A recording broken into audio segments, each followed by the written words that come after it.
the Yimkyung culture troupe presenting to us the Otrong Kun, a bravery song.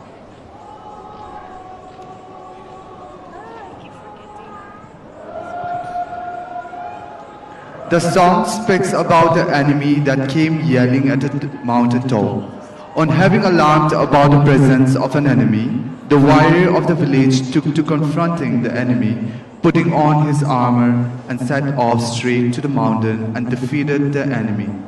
With great zeal, the warrior chopped off his head and brought it back to the village.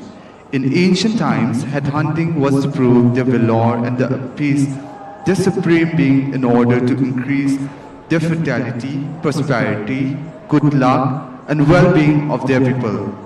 It is also considered as a war trophy.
Ladies and gentlemen, let's give the Yim Kyung Cultural Troupe a big round of applause for their wonderful performance.